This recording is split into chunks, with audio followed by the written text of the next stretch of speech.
여러분 아직 살아계십니까? 2023년 서중한 전도 장막회를 위해서 아직은 살아계십니까? 라는 제목을 준비해서 지금 3일째 진행하고 있습니다. 오늘 이 오프라인과 온라인으로 동시에 네 번째 이야기를 진행해 볼까 합니다. 우리는 첫날 아직 살아 있습니까? 둘째 날 당신의 신앙은 관계입니까? 거래입니까? 그리고 어제 너희는 나를 누구라 하느냐. 오늘은 에큐메니칼 종교연합운동과 안식일 신앙에 관련해서 살펴보고자 합니다. 요한계시록 18장 1절 이하에 2일 후에 다른 천사가 하늘에서 내려오는 것을 보니 큰 권세를 가졌는데 그의 영광으로 땅이 환하여지더라. 힘찬 음성으로 외쳐 이르되 무너졌도다 무너졌도다 큰 성 바벨론이여, 귀신의 처소와 각종 더러운 영이 모이는 곳과 각종 더럽고 가증한 새들이 모이는 곳이 되었도다. 그 음행의 진노의 포도주로 말미암아 만국이 무너졌으며 또 땅의 왕들이 그와 더불어 음행하였으며 땅의 상인들도 그 사치의 세력으로 치부하였도다 하더라. 또 내가 들으니 하늘로부터 다른 음성이 나서 이르되 내 백성아, 거기서 나와 그의 죄에 참여하지 말고 그가 받을 재앙들을 받지 마라. 요한계시록에 한 영적 세력 바벨론에 대한 기록입니다. 기원전 539년 10월 13일 밤 당시 난공불락의 도성으로 불리던 바벨론 성이 졸지에 무너져 내렸습니다. 선대왕 느부갓네살이 세계를 통일하고 제국을 세운 지 불과 66년 만이었습니다. 느부갓네살이 누구입니까? 두라 평지에 거대한 신상을 세우고 수많은 문무백관들을 다 불러 모으고 그 금신상에게 절을 하도록 명령하여 충성맹세를 받았던 제국의 왕이었습니다. 그는 나 왕이 말하여 이르되 이 큰 바벨론은 내가 능력과 권세로 건설하여 나의 도성으로 삼고 이것으로 내 위엄의 영광을 나타낸 것이 아니냐고 소리쳤던 사람입니다. 하지만 그가 죽은 지 불과 23년 만에 거대한 제국 바벨론이 무너졌습니다. 다니엘이 그의 꿈을 해석해 주었던 그대로 왕이여, 왕은 여러 왕들 중에 왕이시라. 하늘의 하나님이 나라와 건세와 능력과 영광을 왕에게 주셨고 사람들과 들짐승과 공중의 새들 어느 곳에 있는 것을 막론하고 그것들을 왕의 손에 넘기사 다 다스리게 하셨으니 왕은 곧 그 금머리라. 왕 뒤이어 왕보다 못한 다른 나라가 일어날 것이요. 다니엘이 꿈을 해석한 그대로 이 난공불락의 도성 바벨론 성이 무너졌습니다. 이 느부갓네살이 바벨론을 다스린 때만 하더라도 페르시아는 동쪽 페르시아만에 붙어있는 작고 불품 없는 나라에 불과했습니다. 하지만 성경의 예언대로 캄비세스의 아들 고레스는 메디아를 복속하고 신속히 나라를 확장해 가기 시작했습니다. 벨사살의 아버지인 나보니드스와의 이 세력 경쟁에서 성기를 잡자 고레스는 그의 군대를 말머리를 바벨론 도성을 향해서 내달았습니다. 나보니드스의 아들인 바벨론의 마지막 왕 벨사살은 문을 걸어잠근 채 이 페르시아 군대의 공성전을 대비했습니다. 여러 번 시도했지만 바벨론 성은 무너질 것 같지 않았습니다. 역사가들의 기록에 의하여 보면 바벨론 도성은 이 세 줄기의 물이 지나가면서 두 줄기는 성을 감싸고 있었습니다. 자연스럽게 해자를 이루어서 적군들이 그 성을 공격하는데 굉장히 어렵게 만들어놨죠. 그리고 한 줄기는 성을 통과하고 있어서 이 공성전에 문을 걸어 잠그더라도 성 안에는 풍부한 식량과 물들을 공급할 수 있었습니다. 그래서 이 양식만 충분하면 그 당시에 문을 걸어 잠그고도 20년은 살 수 있을 정도로 든든한 요새의 바벨론 도성이었습니다. 성벽의 두께는 무려 30m로 성벽 꼭대기에 마차 2대가 지나갈 수 있도록 만들어진 거대한 도성 바벨론이었습니다. 그래서일까요? 이 도성을 믿고 그날 마지막 밤에 벨사살은 바벨론의 귀인 1,000명을 불러 모으고 술 파티를 벌이고 있었습니다. 벨사살 왕이 그의 귀족 1,000명을 위하여 큰 잔치를 베풀고 그 1,000명 앞에서 술을 마시니라. 벨사살이 술을 마실 때에 명하여 그의 부친 느부갓네살이 예루살렘 성전에서 탈취하여 온 금, 은 그릇을 가져오라고 명하였으니 이는 왕과 귀족들과 왕후들과 후궁들이 다 그것으로 마시려 함이었더라. 그만하게도 그는 하나님께 드리는 이 예배에 사용됐던 기명들을 가져와서 거기에다가 술을 부어서 마셨습니다. 그리고 그의 처첩들을 거느린 채 잔치를 배설한 것입니다. 그러나 그날 그 술 파티가 바벨론의 마지막 밤이 되고 말았습니다. 메데 페르시아를 이끌던 고레스 대왕은 바벨론 성을 지나는 이 유프라데스의 강줄기를 막아버리고 자연스럽게 생긴 이 도성을 통과하는 이 수로를 따라서 군대들이 들어가 그날 밤에 술 파티를 벌이는 이 바벨론 도성의 문을 열어버렸습니다. 그날 밤에 갈대아 왕 벨사살이 죽임을 당하였고 메대 사람 다리오가 나라를 얻었는데 그때의 다리오는 62세였더라. 고레스는 나이가 많은 자신의 장인 메대의 다리오를 초대 제왕으로 세우고 자신은 뒤에서 섭정을 하였습니다. 신바벨론 제국의 몰락은 계시록에 나와 있는 영적 바벨론 제국의 몰락의 상징으로 계시록에서 사용하고 있습니다. 다니엘에 나오는 이 바벨론의 이미지가 신약 성경의 요한계시록에 다시 차용된 것이지요. 구약시대의 거대한 제국 바벨론은 하나님의 백성들을 유린하고 포로로 사로잡아갔습니다. 마찬가지로 마지막 시대의 이 영적 바벨론이 하나님의 진리의 교회를 핍박하고 박해하고 억압하게 될 것입니다. 여기 우리 교회 주석에는 이렇게 적고 있습니다. 실제적이건 영적이건 바벨론은 오랫동안 이렇게 하나님의 진리와 백성에 대한 전통적인 원수로 인식되어 왔다. 계시록에서 사용된 것처럼 이 명칭은 고대에서 종말까지 모든 배도한 종교적 조직체나 그 지도자에 대한 상징이다. 문자적 바벨론의 죄악과 운명이 길게 제시되어 있는 구약의 많은 구절들을 영적 바벨론에 대한 묘사한 계시록의 구절들과 비교해 보면 그 이름의 비유적인 적용이 적절하다는 것이 명백해진다. 이것들과 다른 구절들을 정독해 보면 영적 바벨론과 관련된 신약의 구절들의 의미를 이해하기 위한 배경으로서 문자적 바벨론에 관하여 구약을 철저히 연구하는 것이 중요하다는 점이 드러난다. 모든 나라, 배도의 보편적인 성격이 여기 묘사되어 있다. 하나님의 계명을 인간의 계명으로 대체하는 것과 국가가 종교적인 법령을 강요하는 것은 전 세계적인 일이 될 것이다.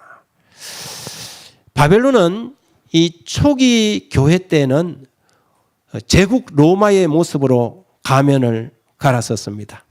그 다음에 시대가 지나고 난 다음에 교회 로마로 변신합니다. 하나님의 백성들을 박해하고 하나님의 계명을 파괴하는 세력이 바벨론의 실체입니다. 그런데 그런 바벨론이 마지막 시대에 다시 부활할 것을 성경은 예언하고 있습니다. 요한계시록 13장 3절에 그의 머리 하나가 상하여 죽게 된 것 같더니 그 죽게 되었던 상처가 나음에 온 땅이 놀랍게 여겨 짐승을 따르고, 그의 머리 하나가 상하여 죽게 된 것 같은 그 짐승의 회복. 그런데 온 세상이 그를 따를 것이다. 1798년 2월 15일 나폴레옹의 부하장수 벌티어 장군이 이탈리아 곳곳에서 승리를 이끌고 마침내 당대의 교황 피우스 6세를 시스티나 성당에서 생포합니다. 이로써 지난 1260년 중세의 긴 기간 동안 세속의 권력을 뛰어넘는 무소불위의 교황 권력이 처참하게 무너지는 순간이었습니다. 피우스 역세는 그렇게 붙잡혀서 이듬해 1799년 8월 29일 한때 양무리의 창고로 쓰던 건물에서 숨을 거둠으로 교황 세력은 힘을 잃고 말았습니다. 그 뒤에도 교황들이 세워졌지만 맹목상의 이름뿐이었습니다. 그런 상황에서 그 시대 때 한 종교 저술가가 이렇게 글을 적었습니다. 사탄은 두 큰 오류, 영혼불멸설과 일요일 신성설을 통하여 사람들을 그의 기만 아래로 들어오게 할 것이다. 영혼불멸설은 강신술의 기초가 되고 일요일 신성설은 로마 교회에 대한 공명심을 일으킨다. 미국의 개신교도들은 솔선하여 강신술과 손을 잡기 위하여 심연을 넘어 그들의 손을 내밀고, 또 그들은 큰 구렁텅이를 넘어서 로마 교회의 세력과 악수하기 위하여 손을 뻗칠 것이다. 여러분, 한때 종교 자유를 찾아서 교황권을 피해서 기회의 땅 아메리카로 건너와 이주민들이 세운 나라 미국 아닙니까? 그런데 그 미국이 로마 교회와 악수하기 위하여 손을 뻗칠 것이라는 이 예언은 그 당시만 하더라도, 이 글이 기록되던 그 당시만 하더라도 정말 상상할 수도 없고 사람들이 허언이라고 할 수 있는 그런 글이었습니다. 그러나 지금은 어떨까요? 오늘날 교황청을 지원하는 가장 강력한 세력이, 나라가 어디일까요? 미국입니다. 계시록 13장에 나오는 어린 양처럼 땅에서 올라와 용처럼 말하는 나라 미국이 오늘날 교황청의 가장 강력한 후원자로 등장했습니다.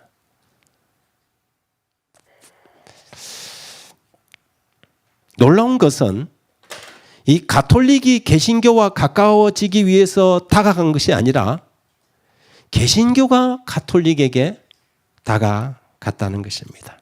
가톨릭은 한 번도 자신들이 이 사도들의 후예로서 가톨릭만이 하나님이 인정하시는 유일한 공교회라는 가르침을 한 번도 양보해 보지도 않았고 그것을 내려놓을 마음이 전혀 없습니다. 그럼에도 불구하고 모든 종교가 달려가서 가톨릭과 손을 잡기 위해서, 악수를 하기 위해서 손을 내밀고 있습니다. 교황청은 1929년 이탈리아의 독재자 무솔리니와 라테나노 조약을 맺고 거의 죽게 되었던 상처가 회복되기 시작했습니다. 그 조약의 결과로 오늘날 바티칸 시국이 생겨났지요. 그리고 그 나중은 성경의 예언대로 그 죽게 되었던 상처가 나음에 온 땅이 놀랍게 여겨 그 짐승을 따르더라. 그 예언이 오늘날 성취되었습니까? 여러분, 보는 이 기사는 이탈리아의 신문들이 아니라 우리나라의 신문님들입니다. 우리나라 일간지들이에요. 그런데 내용을 보면 86세 프란치스코 교황 심한 감기로 일정 취소. 여러분, 교황의 일거수일투족이 전 세계 사람들이 주목하고 관심을 가지고 있습니다. 교황이 감기 걸린 것까지.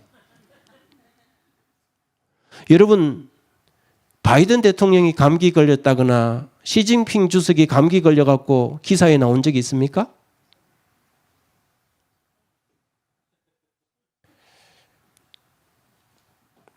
머자나 예언의 때가 되면 이 열불 가진 짐승의 세력은 무섭게 치고 나올 것입니다. 그 조짐이 오늘날 서서히 이루어져 가고 있습니다.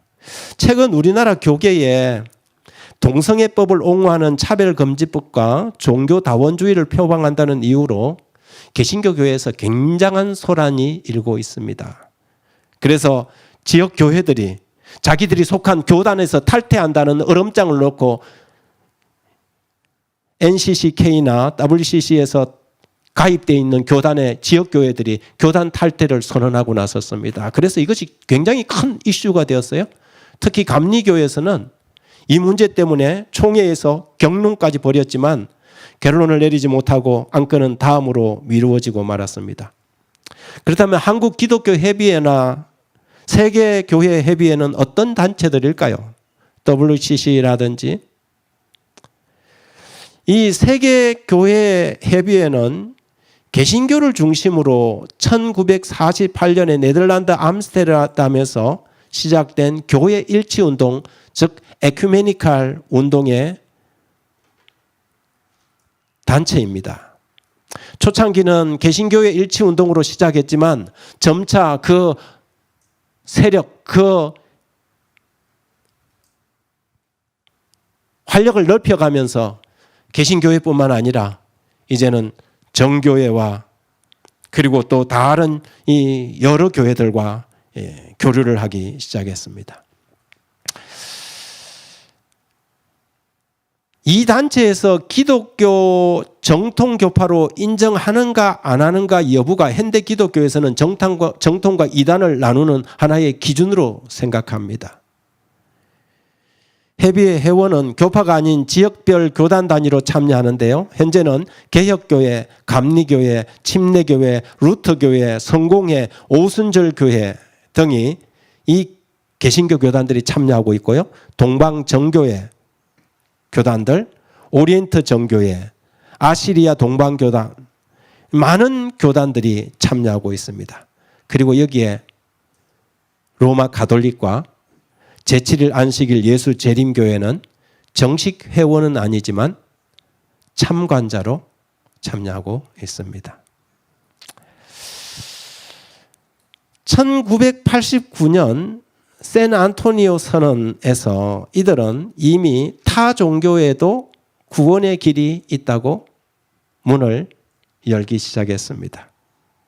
그리고 한 걸음 더 나아가서 바르 선언에서는 샌안토니오 선언에서 한 걸음 더 나아가 지구상의 모든 종교는 하나님의 한 사역에 불과하고 문화, 역사, 지역, 언어에 대한 다른 표현일 뿐 불교도 이슬람도 다른 어떤 지역 종교도 다 결국에는 하나님의 섭리의 결과다 이렇게 해석을 합니다. 다시 말해서 예수 그리스도를 통하여 얻는 구원을 포기한 것입니다. 첫 번째 계명부터 부정되고 마는 이러한 움직임이 지금 진행되고 있습니다.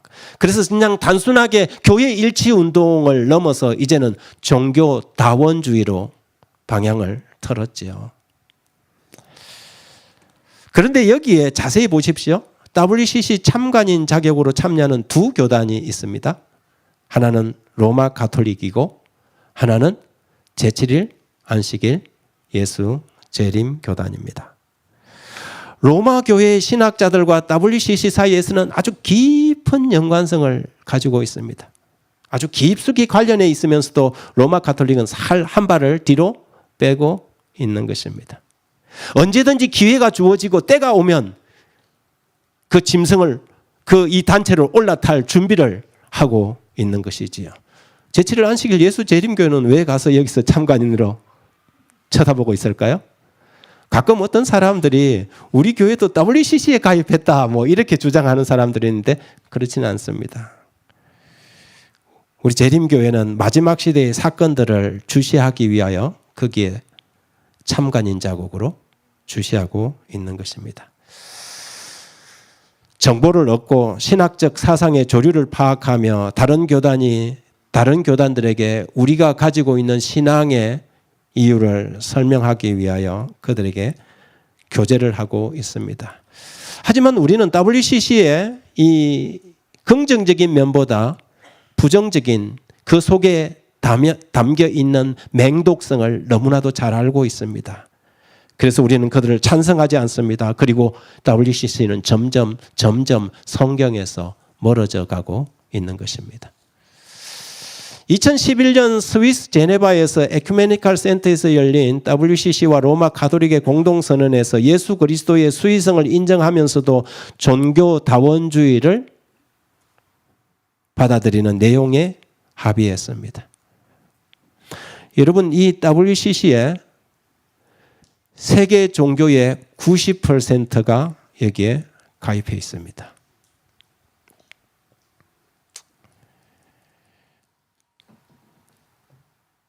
계시록 13장의 짐승의 표는 그들이 마음만 먹으면 언제든지 강요될 수 있는 준비가 차근차근히 갖춰져 가고 있는 것입니다.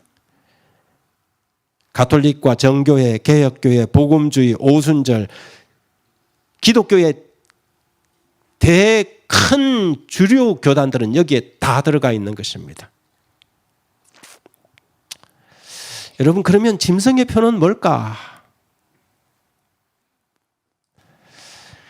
이 짐승의 표에 대해서 사람들은 꽤 관심을 가지고 연구해 왔습니다. 시대의 변환기마다 새로운 체제가 등장하면 영락없이 저게 혹시 짐승의 표가 아닐까? 사람들은 의심했습니다. 그래서 컴퓨터가 처음 나왔을 때 거대한 컴퓨터를 이름을 비스트라는 짐승이라는 이름을 붙여두고 컴퓨터의 언어를 바코드를 이게 짐승이다. 그래서 그것이 짐승의 표다. 그렇게 주장을 했습니다. 그러다가 크레딧 카드가 나왔습니다. 신용카드가 처음 나오자 사람들이 신용카드가 짐승의 표다 그랬어요. 그래서 짐승의 표 신용카드에 바코드가 다 찍혀 있지 않습니까? 그래서 이거 받으면 안 된다 그래서 신용카드 처음 나올 때 우리 교인들 중에 저거 신용카드 받아야 되나 말아야 되냐 고민한 사람들이 제법 있었습니까? 그런데 그렇게 주장하던 사람들도 요즘에 보면 지갑에 신용카드 2-3장씩 다 가지고 다녀요. 그리고 또 좀 시간이 지나니까 사람들이 2000년째 들어와 갖고 짐승의 표가 베리칩이다 그랬어요. 그래서 아주 작은 이 마이크로칩 이게 짐승의 표인데 이 짐승의 표를 이 손목이나 이마에다가 이렇게 주사를 줘서 사람들이 이제 뭐 이렇게 현금 없이도 다니면서 그걸로 다 읽고 그래서 그거 받으면 짐승의 표 받는 거다 그랬습니다. 그러더니 조금 더 지나니까 이번에 코로나 시즌이 딱 들어오니까 코로나 백신에 이 베리칩을 넣어갖고 지금 전 세계 사람들을 이 짐승의 표를 받게 하는 이 음모론이 또 등장을 했었습니다. 여러분, 왜 이런 황당무계한 주장들이 계속해서 일어나는 것일까요? 그 이유는 근본적으로 성경이 말하는 그 짐승이 무엇이며 누구인지 몰라서 하는 이야기입니다. 짐승을 모르니 짐승의 표는 절대 알 수가 없는 것이지요. 계시록 13장에 나오는 그 짐승을 정확하게 이해하는 것이 짐승의 표를 아는 것의 중요한 조건입니다. 13장 14절에 짐승 앞에서 받은 바 이적을 행함으로 땅에 거하는 자들을 미혹하여 땅에 거하는 자들에게 이르기를 칼에 상하였다가 살아난 짐승을 위하여 우상을 만들라. 칼에 상하였다가 살아난 짐승. 그가 권세를 받아 그 짐승의 우상에게 생기를 주어 그 짐승의 우상으로 말하게 하고 또 짐승의 우상에게 경배하지 아니하는 자는 몇이든지 다 죽이게 하더라. 이 짐승은 아까 말하던 세계에서 가장 큰 컴퓨터가 아닙니다. 짐승은 고대 바벨론 세력의 변형된 모습으로 역사를 통해서 계속해서 변화를 시도해온 오늘날 이 시대의 거대한 영적, 종교적 세력을 이야기하는 것입니다. 이 짐승 앞에서 받은 바 이적을 행함으로써 땅에 거하는 자들을 미혹하여 땅에 거하는 자들에게 이르기를 칼에 상하였다가 살아난 짐승을 위하여 우상을 만들라. 여기서 말하는 이 짐승이란 칼에 상하였다가 다시 살아난 바로 그 짐승을 말하는 것인데, 한때 교회의 권력이 세속의 권력을 지배하던 그 중세 1260년간을 온 세상을 지배하던 바로 그 세력, 프랑스 혁명군에 의해 칼에 상하였지만 다시 불사신처럼 부활하여 지금은 온 세상이 이상히 여겨 그를 따르고 있는 그 짐승 말입니다.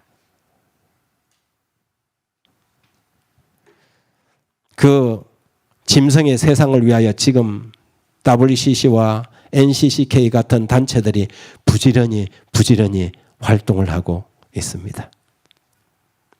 기독교 교단의 90%를 차지하는 가톨릭과 정교회, 개혁교회, 복음주의, 오순절 교회의 공통점이 무엇일까요? 무엇이 그들 하나로 되게 만드는 하나의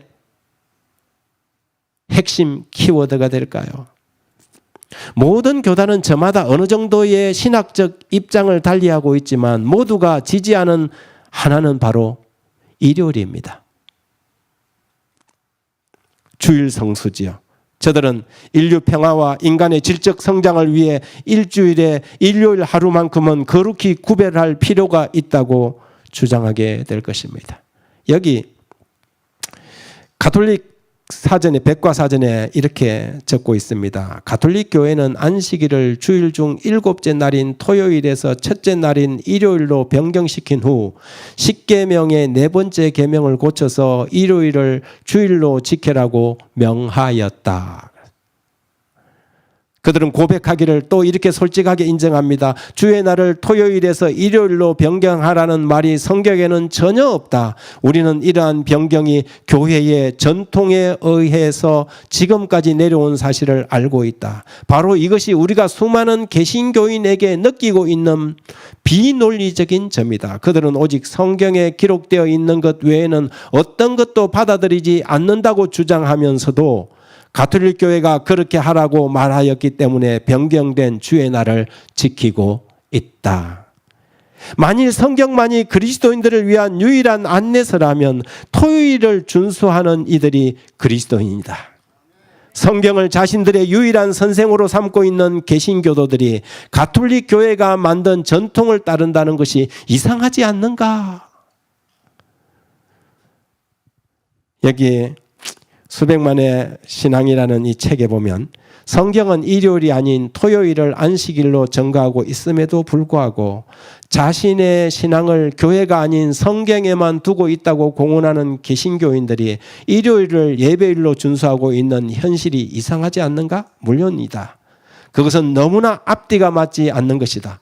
일요일 준수 전통이 성경이 아닌 가톨릭 교회의 권위에 의해서 이루어진 것임에도 불구하고 그러한 전통은 계속해서 전수되었다. 마치 집을 도망나간 아이가 주머니 속에 어머니의 사진이나 머리카락을 가지고 다니는 것처럼 일요일 준수는 가톨릭 교회를 버리고 떠난 모든 비가톨릭 교회로 하여 어머니 교회인 가톨릭 교회를 생각나게 만드는 것이다. 그래서 CF 토마스 대주교가 이렇게 마지막으로 도장을 찍습니다. 물론 안식일은 우리에 의해서 변경되었다. 이러한 가톨릭 교회의 행위는 종교적인 문제에 있어서 교회의 권세와 권위를 상징하는 표다. 1260년 동안 중세 시대를 쥐락펴락했지만 혁명군에 의해서 무너져 내렸다가 다시 1929년 라테란 조약을 통해서 그 상하였던 상처가 나음에 부활한 짐승. 그들이 지금 내세우고 강조하고 당신들과 우리가 하나라는 하나의 정명을 내세우고 있는 하나의 표가 일요일입니다.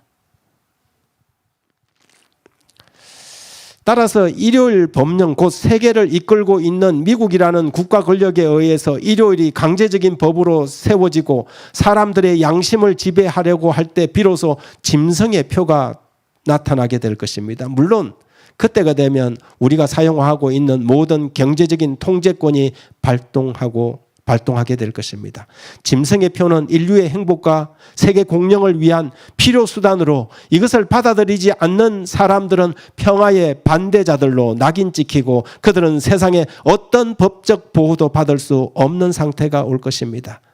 거대한 종교적인 또 경제적인 공동체는 한 줌도 안 되는 진리의 백성들을 금방이라도 짓밟아 버릴 것처럼 보일 것입니다. 그러나 성경은 그럼에도 불구하고 이렇게 선언합니다. 또 다른 천사 곧 둘째가 그 뒤를 따라 말하되 무너졌도다 무너졌도다 큰 성 바벨론이여 모든 나라에게 그의 음행으로 말미암아 진노의 포도주로 먹이던 자로다. 바벨론은 졸지에 무너질 것입니다. 고대 바벨론 제국처럼 흥청망청 술파티를 벌이다가 그날 밤에 무너진 것처럼 이 거대한 세력도 하나님의 손에 의해서 무너지고 그들의 치부는 드러나게 될 것입니다. 그러므로 사랑하는 성도들이시여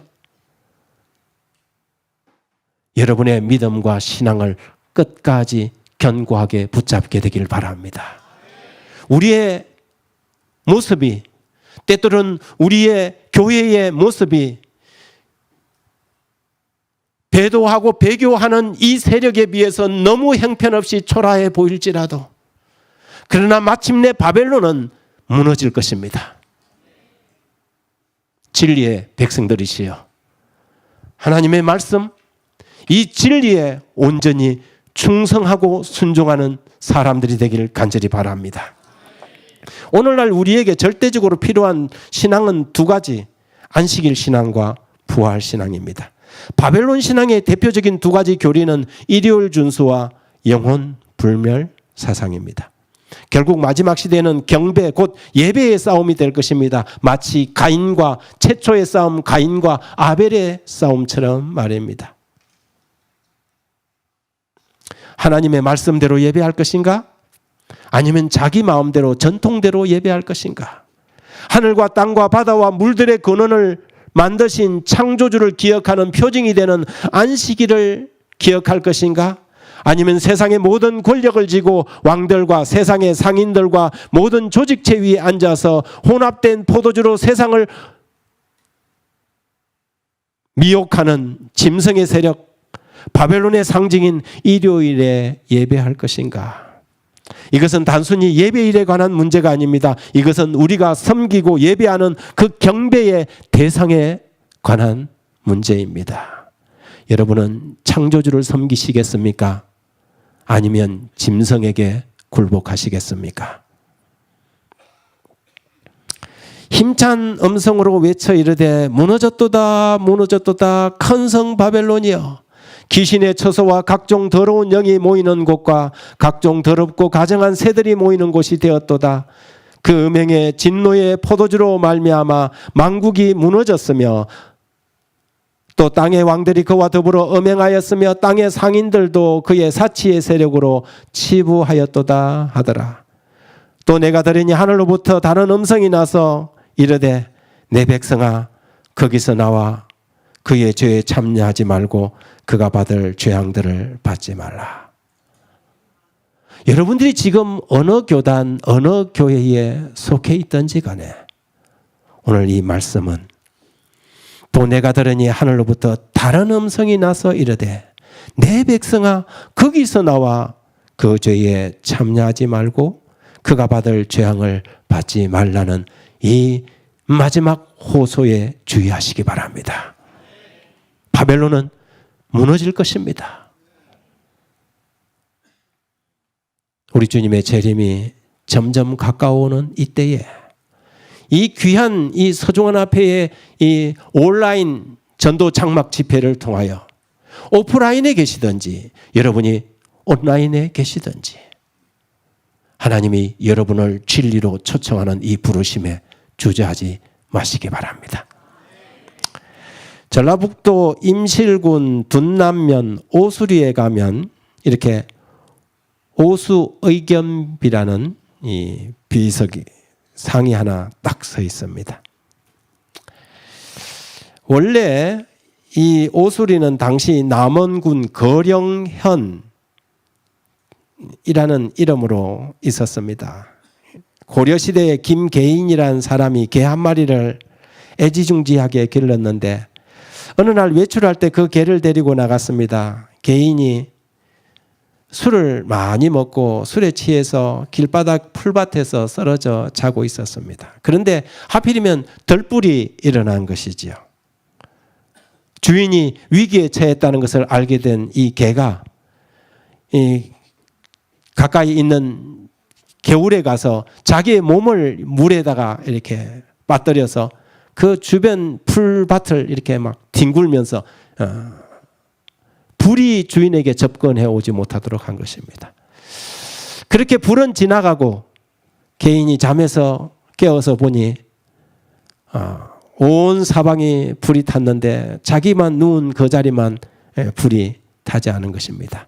그리고 이 개 한 마리가 자기가 애지중지 키우던 그 개가 지쳐서 쓰러져 죽어 있는 것을 보게 되었습니다. 그는 고이 무덤을 만들고 노래를 지어서 이 개를 위로하고 그리고 무덤 위에 자신의 지팡이를 표지로 꼽았습니다. 그런데 그 나무가 그 지팡이가 살아서 꽃이 피고 싹이 나고 나무가 되었다는 것입니다. 큰 나무가 되었다는 것입니다. 그래서 여기에서 개오자에다가 나무 숫자를 써서 그 지역 이름을 오수라고 바꿨습니다. 여러분, 주인을 위해서 충성을 다한 오수견, 우리는 과연 하나님의 진리의 말씀에 이렇게 충성할 수 있을까요? 오류와 원수들의 하마가 우리를 삼키기 위해서 달려올 때 도망가지 않고 이 진리를 위해서 우리의 목숨을 바칠 수 있을까요? 저는 오늘 이 오수견의 이 충성심과 같은 그런 마음이 진리를 향하여 불일 듯 우리의 마음 속에서 일어나게 되길 간절히 바랍니다. 여러분을 바벨론에서 진리의 터전으로 초대합니다. 감사합니다.